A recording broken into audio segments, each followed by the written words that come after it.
Business Economics, Chapter number 3, Theory of Production and Cost, Unit number 1, Theory of Production, Video number 2, Concept number 1, Labor, the second factor of production. So, all human efforts that involve in production is labor. This effort can be mental or physical. It is a human factor of production. It is the worker who applies their efforts, their abilities and skill to produce. Like the payment for labor is wages. Right? तो labor बोले तो श्रम यानी काम. So labor means कोई भी mental या physical exertion. Exertion बोले तो परिश्रम. Which means that goods और services को produce करने के लिए किया गया mental या physical परिश्रम. मतलब कि goods and services को produce करने के लिए किया गया mental या physical परिश्रम उसे हम labor कहते हैं. But यहाँ नोट करने वाली बात यह है कि हर उस mental या फिजिकल एक्सर्शन को हम लेबर नहीं कह सकते जो जनरली किया गया हो. फॉर एग्जाम्पल, आपकी मम्मी आपका भी काम करती है और घर के सारे काम भी करती है. खाना बनाना, कपड़े धोना, सफाई करना या और भी बहुत कुछ, जिसमें उनका बहुत physical as well as the mental मेहनत लगती है. बट इसके बदले वो आपसे पैसे तो नहीं मांगती ना कि भाई मैं तुम्हारे लिए कपड़े धोती हूँ, मैं तुम्हारे लिए ये करती हूँ, वो करती हूँ, तो तुम मुझे इसके बदले पैसे दो, है ना. नहीं मांगती ना. She just do for you with love and affection. So we can not call it as labour. But हाँ, एट द सेम टाइम आपके घर में अगर कोई मेड आती है काम करने तो वो परिश्रम करती है, फिर पैसे भी मांगती है, तो हाँ उसे हम कह सकते हैं कि वो एक लेबर है. विच मीन्स कि वो इनकम के लिए काम कर रही है. ठीक है, तो उसको हम कह सकते हैं क्योंकि वो अपना एफर्ट भी तो लगा रही है ना, और वो हमारे घर में आके काम कर रही है. राइट? तो उसे हम कह सकते हैं labour. So we can say that labour के बदले कुछ इकोनॉमिक रिवॉर्ड बनता ही है. Something in return is must. So this is the meaning of labour. अब लेबर के भी कुछ कैरेक्टरिस्टिक्स हैं, तो चलिए उनको एक एक करके समझते हैं. ठीक है. So characteristics of labours are, first is human efforts. So labour as compared with other factor is different. It is connected with the human efforts, whereas others are not directly connected with the human efforts. As a result, there are certain human and psychological consideration which may come unlike in the case of other factors. It means कि अगर हम effort करेंगे तो ही labour generate होगी. अगर हम कोई effort नहीं करेंगे तो उससे अपन लेबर नहीं कहेंगे. विच मीन्स कि labour is directly connected with the human efforts. इसकी वजह से कुछ ह्यूमन एंड फिजियोलॉजिकल कंसिडरेशन आ सकते हैं. लाइक कुछ काम ऐसे होते हैं जिनकी वजह से अपन के माइंड पर या साइकोलॉजिकल इफेक्ट पड़ता है, जस्ट बिकॉज क्योंकि हम एफर्ट कर रहे हैं. राइट? सो इसलिए human efforts are must. You know, it's a most important. Clear? बढ़ते हैं हमने नेक्स्ट पॉइंट पे, that is labour is perishable. So labour is highly perishable in the sense that a day's labor lost cannot be completely recovered by extra work on any other day. In other words, a laborer can not store his labour, right. तो इसका मतलब क्या हुआ, ये कहना चाह रहा है आपसे कि जो लेबर है वो एक हाईली पेरिशेबल है, यानी कि पेरिशेबल बोले तो जो खत्म हो जाते हैं। Now question arises, how labour can be perishable. See, अगर आपने किसी दिन बोला कि आज मेरा काम करने का मूड ही नहीं है और आज का जो काम है ना वो मैं छोड़ देता हूँ और वो अगले दिन मैं कर लूँगा, मतलब तो आपको ने देखा क्या वो आपके लिए सेम दिन वापस आएगा? नहीं, जो गया सो गया। और अगर अपन सोचें कि आज का काम नहीं करता, ये एनर्जी मैं कल के लिए बचा लेता हूँ, क्या ऐसा पॉसिबल है? नहीं ना। विच मीन्स कि लेबर अपना परिश्रम स्टोर करके नहीं रख सकते। जो काम उसे करना है वो करना ही है, वो कभी स्टोर करके नहीं रख सकते। Clear? Next point is your labour is an active factor. So without the active participation of labor, land capital may not produce anything. इसका बिल्कुल साफ और एक क्लियर मतलब निकल के आता है कि लेबर के लिए ऑब्वियसली एक्टिव पार्टिसिपेशन चाहिए। अगर हम एक्टिव ही नहीं होंगे तो हम कुछ प्रोड्यूस ही नहीं कर सकते। Without participating actively we can not produce anything just with the land or capital. So इसका एक क्लियर और एक सिंपल सा फंडा है कि जो लेबर है ऑब्वियसली उसे एक एक्टिव पार्टिसिपेशन चाहिए। अगर हम एक्टिव ही नहीं रहेंगे तो हम कुछ प्रोड्यूस नहीं कर सकते। Without practising actively we can not produce anything just with land और कैपिटल। सो लैंड और कैपिटल का यूज करने के लिए हम एफर्ट्स तो लगाने पड़ेंगे, यानी हमें तो अपने एफर्ट्स लगाने पड़ेंगे, है ना। जस्ट लैंड अपने आप में तो कुछ नहीं कर सकती, सिमिलरली कैपिटल भी अकेले कुछ नहीं कर सकती। तो लेबर का एक्टिव पार्टिसिपेशन बहुत ज़रूरी होता है। ठीक है, आई होप आपको ये पॉइंट क्लियर हो गया होगा। सो नेक्स्ट पॉइंट पे बढ़ते हैं हम अपने, that is labour is inseparable from the labourer. ये क्या कह रहा है कि अ labour is the source of his own labour power. When a labourer sell his services he has to be physically present where they are delivered. The laborer sell his labor against wages but retain the capacity to work. So ये point आपको क्या कहना चाह रहा है कि ये जो पॉइंट है इसको समझने से पहले हमें यहाँ लेबर और लेबरर का डिफरेंस समझना बहुत ज़रूरी है। तो अगर हम सिंपल बात करें लेबर की, तो लेबर का मतलब होता है कि परिश्रम, ठीक है, एंड लेबरर का मतलब होता है मजदूर, ठीक है। बोले तो परिश्रम करने वाला।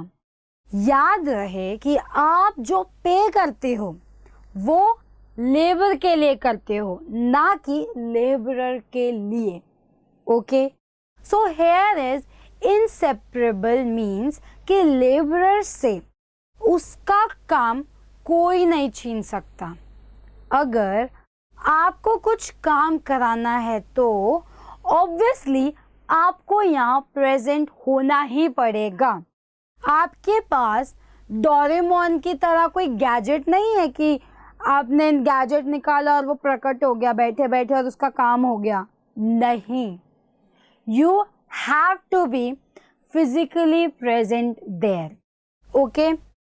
Laborer अपनी सर्विसेज सेल करता है, बट उसकी जो कैपेसिटी है काम करने की वो तो उसके पास ही रहती है।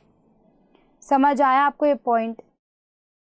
अगर मैं इसको कम शब्दों में बताऊं तो लेबर और लेबरर में एक बहुत अलग सा डिफरेंस है, दैट इज कि लेबर को हम बोलते हैं परिश्रम एंड लेबरर को बोलते हैं मजदूर, बोले तो परिश्रम करने वाला। ठीक है, याद रहे कि आप जो पे कर रहे हो ना वो आप लेबर के लिए पे करते हो, ठीक है, लेबरर के लिए नहीं। ठीक है, सो यहाँ पे एक इनसेपरेबल का मतलब आपको पता चल गया होगा, और अगर नहीं समझ आए तो मैं फिर बता रही हूँ कि इनसेपरेबल का मतलब है कि लेबरर से उसका काम कोई नहीं छीन सकता। अगर आपको कुछ काम कराना है तो ऑब्वियसली आपको वहाँ फिजिकली प्रेजेंट होना पड़ेगा, क्योंकि लेबरर अपनी सर्विसेज सेल करता है, बट उसकी जो कैपेसिटी है काम करने की वो तो उसी के पास है। Clear now? ओके, सो बढ़ते हम अपने नेक्स्ट पॉइंट पे, that is labour power differ from labourer to labourer. That means labor is heterogeneous in the sense that labor power differ from person to person. Labor power or efficiency of labor depends upon the laborer's inherent and acquired qualities, characteristics of work, environment and incentive to work. ये आपको क्या कहना चाह रहा है? ये point का मतलब है कि हर एक व्यक्ति जो है वो परिश्रम करता है ना। बोले तो लेबरर उसकी काम करने की पावर या स्टाइल मतलब तरीका पर्सन टू पर्सन, बोले तो लेबरर टू लेबरर डिफर करता है। बोले तो इट इज हेट्रोजीनियस। हर एक लेबरर की कुछ इनहेरिटेंट कैपेबिलिटीज होती हैं या क्वालिटीज होती हैं जो एक दूसरी लेबर से डिफर करती है। साथ साथ हर कोई डिफरेंट वर्क एनवायरनमेंट में काम करता है, तो ऑब्वियसली सबका डिफरेंट इंसेंटिव मिलता है, इसीलिए they are heterogeneous. Clear? But हमने नेक्स्ट पॉइंट पे, that is that all labors may not be productive. That is, all efforts are not sure to produce the resources. इसका भी काफ़ी सिंपल मीनिंग है। ये कहता है कि हर बारी किया गया काम ज़रूरी नहीं है कि प्रोडक्शन ही हो। फॉर एग्जाम्पल, जैसे मान लो कि एक कुक है, ठीक है, ज़रूरी तो नहीं है ना कि हर बार वो कुक करे तो बेस्ट ही खाना बनाएगा। मान लो कि उससे नमक ज़्यादा गिर गया तो क्या हुआ, पूरा एफर्ट वेस्ट हो गया, मीन्स उसका पूरा लेबर वेस्ट हो गया, है ना। So it is not fixed that every labour is productive. Clear? काफ़ी सिंपल था ये पॉइंट। नेक्स्ट आता है आपके पास labour has poor bargaining power. Labour has a weak bargaining power and has no reserve price. Since labour can not be stored, the labourer is forced to work at the wages offered by the employers. For this reason, when compared to employer, labourer have poor bargaining power and can be exploited and forced to accept the lower wages. So guys, एक point ना काफ़ी simple है, let me explain. कि suppose करो कि आपकी mummy को घर में हेल्प करने के लिए एक मेड की नीड है। किसकी नीड है? एक मेड की नीड है। उन्होंने एक मेड को भी बुला लिया और बोला कि भाई जो मेड है वो बोली कि भाई मैं काम कर लूँगी और मुझे 1000 रुपीज़ पर मंथ चाहिए। बट आपकी मॉम के बजट के अकॉर्डिंग उन्होंने कहा कि मैं आपको 600 दे सकती हूँ। तो मेड ने बार्गेन किया आपकी मदर से कि भाई मेरे को इससे कम नहीं चलेगा। अब एट लास्ट आपकी मॉम ने बोला कि मैं 700 दे दूँगी, काम करना है तो करो वरना कोई बात नहीं। अब मेड ने सोचा कि मुझे तो काम करना ही है, अगर आज हाँ नहीं बोला तो काम हाथ से चला जाएगा, as we have studied earlier कि भाई labour is perishable and can not be stored, इसीलिए मेड ने काम करने के लिए यस कर दिया, विच मीन्स कि लेबर के पास बहुत ही पुअर बार्गेनिंग पावर होती है और उनको लोअर वेजेस एक्सेप्ट करने ही पड़ते हैं। ठीक है, आए समझ। तो बढ़ते हैं अपने नेक्स्ट पॉइंट पे, that is labour is mobile. Labour is a mobile fact. Apparently workers can move from one job to another or from one place to another. However, in reality, there are many obstacles in the way or free movement of labor from job to job or from place to place. तो ये point आपको क्या कहना चाह रहा है? ये point बोल रहा है कि labour is mobile, which means कि लेबर काम के लिए या काम की वजह से एक जगह से दूसरी जगह शिफ्ट कर सकती है। हालांकि रियलिटी में ऐसा करना मुश्किल है, but still it is possible. Clear? आगे पॉइंट समझ। बढ़ते हैं अपने नेक्स्ट पॉइंट पे, that is there is no rapid adjustment of supply of labour to the demand for it. मतलब कि the total supply of labour can not be increase और decrease instantly. मतलब कि लेबर की जो सप्लाई है वो एकदम से चेंज नहीं हो सकती ना, क्योंकि लेबर की अवेलेबिलिटी लिमिटेड है। अब डिमांड के अकॉर्डिंग लेबर की सप्लाई नहीं हो सकती, बिकॉज लेबर हायरिंग एक बहुत ही इम्पोर्टेंट या यू कैन से एक बहुत ही क्रूशियल प्रोसेस है। सो total supply of labor cannot be increased or decreased instantly। ठीक है, कि हम लेबर को एकदम से बढ़ा भी नहीं सकते और एकदम से घटा भी नहीं सकते। ठीक है, सो आई होप आपको ये पॉइंट क्लियर हो गया होगा। बट नेक्स्ट पॉइंट पे, that is choices between hour of labour and hour of leisure. अब इसका क्या मतलब होता है? A laborer can make a choice between the hour of labor and the hour of leisure. This feature gives the rise to a peculiar backward bending shape to the supply of the labor. The supply of labor and wage rate is directly related to each other. It implies that as the wage rate increases, the laborer tend to increase the supply of labor by reducing the hours of leisure. However, beyond the desired level of income, the laborer reduces the supply of labor and increase the hours of leisure in response to further rise in the wage rate. That is, he prefers to have more of rest and leisure than earning more money. इस point का क्या मतलब हुआ? ये point आपको कहना चाह रहा है कि लेबर के जो पास, मतलब लेबर के पास चॉइस होती है बिटवीन लेबर एंड लेजर। बोले तो लेबरर के पास चॉइस है उसे कितना काम कराना है और कितना आराम कराना है। सपोज कोई लेबर है, वो सुबह के 7 बजे से लेके रात के 8 बजे तक लगातार काम करती है पैसे कमाने के लिए, है ना, जाहिर सी बात। अब एक पॉइंट ऐसा आ जाता है जब उसे अच्छे वेजेस मिलने लगते हैं और उसका वे ऑफ लिविंग बेटर होने लगता है, और एक पॉइंट पर आके वो सोचता भी है कि यार मैं तो अपने लिए और अपनी फैमिली के लिए टाइम ही नहीं निकाल पाता, इसीलिए तो अब वो एक चॉइस बनाता है to work less.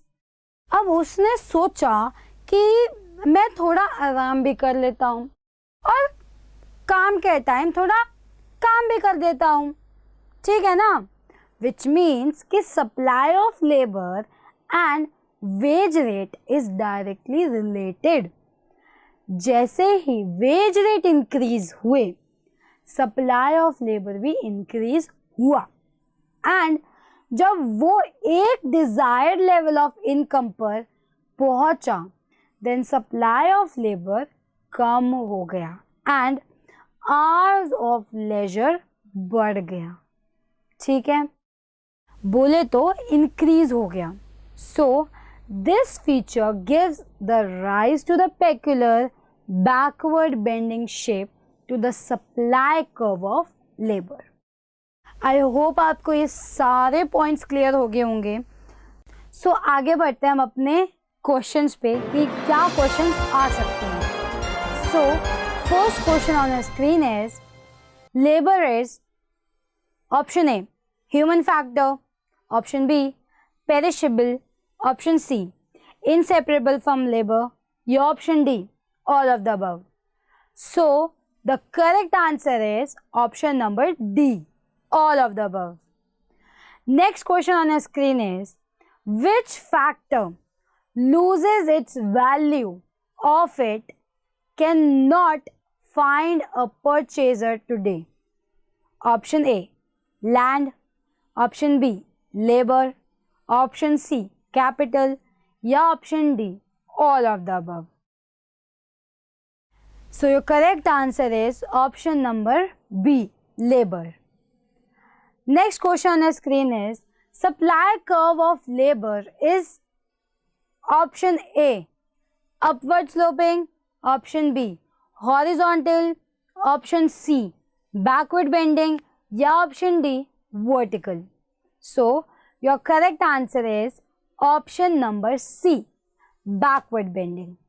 So I believe आपको फैक्टर ऑफ प्रोडक्शन का ये सेकेंड पॉइंट क्लियर हो गया होगा, एक लेबरर क्या होती है और उसके क्या क्या करेक्टरिस्टिक्स होते हैं।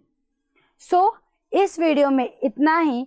अगली वीडियो में हम बात करेंगे about the third factor of the factor of production. Till then, thank you.